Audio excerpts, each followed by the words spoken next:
आज राज्य सरकार बाजेट घोषणाय आशाकर्मी एवं अंगनवाड़ी कर्मीদের জন্য মোবাইল বাবদ 200 কোটি টাকা বরাদ্দ করেছে, সেটা ঘোষণা করেছে। আজ কাজের যে ডিজিটালাইজেশন হচ্ছে তাতে মোবাইল অনিবার্য হয়ে উঠেছে, এটা বাস্তব। মোবাইলের দাবি আমাদের দীর্ঘদিনের দাবি ছিল।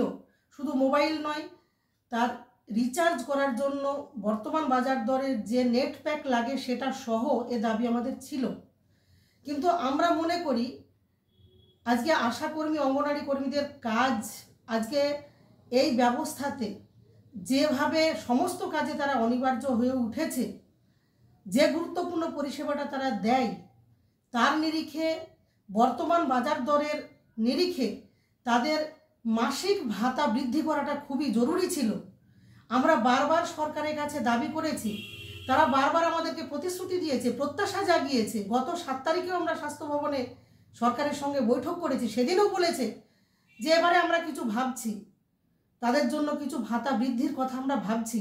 কিন্তু আজকের বাজেটে দেখলাম অত্যন্ত হতাশাজনক, কর্মীরা খুবই হতাশ হয়েছে। আমরা মনে করি এই বাজেট আশাকর্মী অঙ্গনওয়াড়ি কর্মীদের স্বার্থের বিরোধী একটা বাজেট হলো। ফলে আমরা সরকারের কাছে আবারও আবেদন করব, দাবি করব, তাদের কাজের নিরিখে আজকে স্বাস্থ্য, শিক্ষা, পুষ্টি এই সমস্ত প্রয়োজনে আশাকর্মী, অঙ্গনওয়াড়ি কর্মী, মিড ডে মিল কর্মীরা তাদের পরিষেবায় যে গুরুত্বপূর্ণ পরিষেবা দিচ্ছে, তাদের সকলেরই বেঁচে থাকার মতো ন্যূনতম একটা বেতন ভাতা পরিকাঠামো অবশ্যই ঘোষণা করা উচিত। আমরা এর পরেও আশা করব সরকার নিশ্চয়ই এই প্রয়োজনটা ভাববেন।